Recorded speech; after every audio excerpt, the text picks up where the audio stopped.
ఇప్పటికే కట్టడం జరిగింది అధ్యక్ష. ఇంకా మొత్తం శాసనసభ నియోజకవర్గాలు అన్ని చదివి వినిపించమంటే నేను పూర్తిగా చదివి వినిపించడానికి సిద్ధంగా ఉన్నాను అధ్యక్ష. వీటితో పాటు ఇంకా మిగతా స్కీమ్స్ సంబంధించి చెప్పమంటే కూడా చెప్పడానికి సిద్ధంగా ఉన్నాను. దయచేసి ఇంకొకసారి మీరు ఈ స్కీమ్స్ ప్రకటించారు, మీరు డబ్బులు ఇవ్వట్లేదు చేయట్లేదు అంటే మాత్రం మళ్ళీ లేచి నా దగ్గర మొత్తం ప్రతి స్కీమ్ సంబంధించి సమగ్రమైన సమాచారం ఉంది. తప్పనిసరిగా ఇవన్నీ నేను పల్లారాజేశ్వరరెడ్డి గారికి నేను ఒక రకం ధన్యవాదాలు కూడా చెప్తా ఉన్నాను. మీరు అవన్నీ అడగబట్టే మేము చేసి చెప్పుకోగలుగుతున్నాం. లేకపోతే అసలు మేము అన్ని చేసుకుంటూ పోతున్నాం కానీ ప్రచారం చేసుకోవట్లేదు. చాలా మంది పాపం కాంగ్రెస్ వాళ్ళు విపరీతంగా చేస్తూ ఉన్నారు, సంవత్సరం నుంచి వచ్చి అన్ని చేస్తూ ఉన్నారు కానీ సరిగ్గా ప్రచారం చేసుకోవట్లేదు. అంతకుముందున ప్రభుత్వం ఏమి చేయకుండా ప్రచారం చేసుకొని 10 ఏళ్ళు బతికింది. వీళ్ళు చేసిన స్కీమ్స్ అన్ని కరెక్ట్గా ప్రచారం చేసుకుంటే వీళ్ళకి అసలు తిరిగే ఉండదని ప్రజలంతా అంటున్నారు. దయచేసి మీరు చెప్పిన మాట ప్రకారం మీరు చెప్పిన దానివల్ల కనీసం ఇదైనా చెప్పే మేము ప్రయత్నం చేసాం. మళ్ళీ అడగండి ఇంకా స్కీమ్స్ గురించి ఇంకా చెప్తాం. మేము రైతు భరోసా గురించి కూడా చెప్తాం, సన్నాల గురించి చెప్తాం, ఆరోగ్యశ్రీ గురించి చెప్తాం, ఇందిరమ్మ ఇళ్ళు గురించి చెప్తాం, ఇంటిగ్రేటెడ్ రెసిడెన్షియల్ స్కూల్స్ గురించి చెప్తాం, పిల్లలకు 40% పెంచిన డైట్ ఛార్జెస్ గురించి పెంచుతాం, 200% హాస్పిటల్ ఛార్జెస్ పెంచింది చెప్తాం, ఇంకా అమ్మఒడి గురించి చెప్తాం, అన్నీ చెప్తాం. మాకు ఎటువంటి ఇబ్బంది లేదు. మీరు ప్రశాంతంగా ప్రశ్నించండి, చక్కగా మేము సమాధానాలు చెప్తాం. ఇది థ్యాంక్ యూ. పల్లారాజేశ్వరరెడ్డి గారు అధ్యక్ష, వారి పేర్లు తీసుకున్నారు కాబట్టి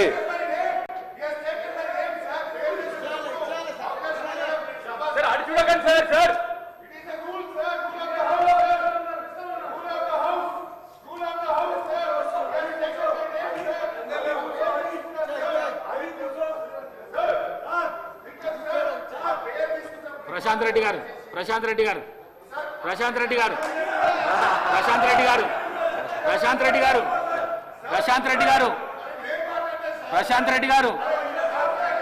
గారు మాట్లాడండి. ప్రశాంత్ రెడ్డి గారు మాట్లాడండి. ఇస్తాను, వారికి కూడా ఇస్తాను, మీరు మాట్లాడండి. ప్రశాంత్ రెడ్డి గారు గౌరవ డిప్యూటీ సీఎం గారు శాసనసభ నియోజకవర్గాలు వారు ప్రాతినిధ్యం వహిస్తా ఉన్నారు. రెండోసారి అందరి పేర్లు తీసుకున్నారు సార్. అందరికి సమయం ఇస్తే ఎట్లా సార్? వారి పార్టీ పరంగా మీరు ప్రశాంత్ రెడ్డి గారికి అవకాశం ఇచ్చారు. పార్టీ పరంగా ఉంటే చెప్పండి. పల్లారాజేశ్వరరెడ్డి గారు అధ్యక్ష, చెప్పండి. అధ్యక్ష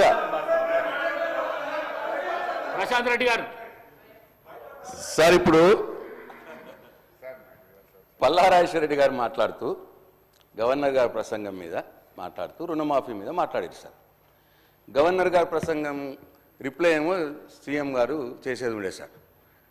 మరి పాపం డిప్యూటీ సీఎం గారు లేచి మరి ఎందుకు మరి తను క్రెడిట్ కొట్టాలనుకుంటున్నాడా సార్? ఇప్పుడు అంటే అట్లగా సార్, సార్ అది వదిలేయండి సార్. సరిగా వాళ్ళిద్దరి మధ్య పంచాయతీ నాకెందుకు సార్, కానీ అది వదిలేయండి సరిగా సార్. ఇప్పుడు వారు రుణమాఫీ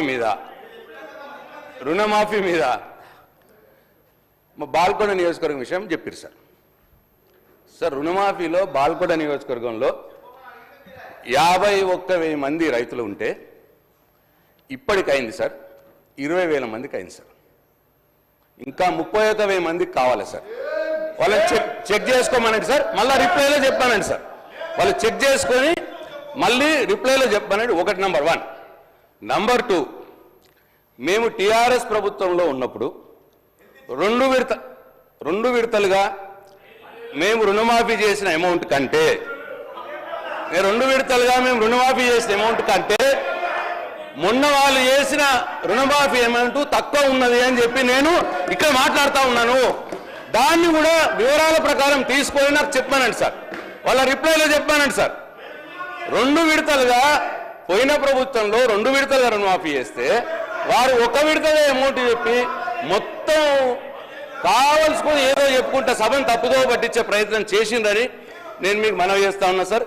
అట్లనే ఇక వేరే స్కీముల గురించి ఏవో చెప్పురు సార్. వాళ్ళు ఇచ్చినే చెప్తున్నారు.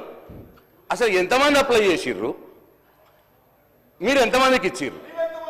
అది కూడా చెప్పాలి సార్. సార్ మేము ఇచ్చింది 2018 మీరు ఎంత ఇచ్చిర్రు అటు ఇట్లా అంటున్నారు సార్. మేము ఇచ్చినాము, మా చేతనైనంత ఇచ్చినాము, మాకు తోచినంత ఇచ్చినాము. దాంట్లో సంతృప్తి పడ్డోళ్ళు పడ్డరు, బాధపడ్డోళ్ళు బాధపడి ఉండొచ్చు. ఎలక్షన్లు అయిపోయినాయి సార్. మీరు ఎలక్షన్లప్పుడు ఏం చెప్పిండ్రు, ఇప్పుడు ఏం చేసిండ్రు అన్నదే పాయింట్ సార్. రోజు సార్ పొద్దున్నది 15 నెలలు అయింది సార్. సార్ 15 నెలలు అయింది, ఇంకా మా మీద ఏడిపోయిందుకు సార్? మీరేం చెప్పిర్రో చేసి చూపెట్టండి సార్. మీరేం చేసిండ్రు, మీరేం చెప్పిర్రో ఎలక్షన్లప్పుడు అది చేసి చూపెట్టండి. అది పాయింట్ సార్. మా మీద ఏడుపు పాయింట్ కాదు సార్. ఇక వద్దుగా, చాలు. 15 నెలలు అయింది ఏడబట్టి, ఇంకెన్నో ఏడుస్తా సార్ మా మీద. కాబట్టి నేను మళ్ళొకసారి ఫైనాన్స్ మినిస్టర్ గారికి మనం చేస్తా ఉన్నా, నా బాల్కొండ నియోజకవర్గంలో 51,000 సుమారుగా ఉంటే 20,000 మందికే అయింది రుణమాఫీ, 30,000 మందికి కాలేదు. ప్లస్ మేము టీఆర్ఎస్ ప్రభుత్వంలో ఉన్నప్పుడు 2 విడతలుగా మేము చేసిన దానికంటే మొన్న మీరు చేసిన రుణమాఫీ అమౌంట్ తక్కువ ఉన్నది. ఇది నంబర్ 2. ఈ 2 విషయాల్లో మీరు చెక్ చేసుకొని మీ రిప్లైలా ఇస్తారా, సీఎం గారు రిప్లైలు ఇస్తారా, అది మీరు తెలుసుకోండి. నంబర్ 2 అట్లనే సార్ ఇప్పుడు అన్ని బోనస్ అయిందా సార్?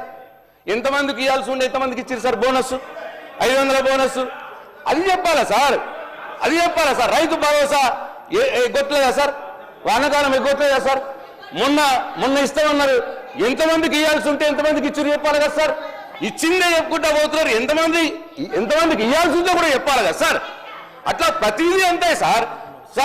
మహాలక్ష్మిలో 4,000 పెన్షన్ వచ్చిందా సార్? 2,500 వాళ్ళు చెప్పింది సార్. మల్లారాజేశ్వర రెడ్డి అధ్యక్ష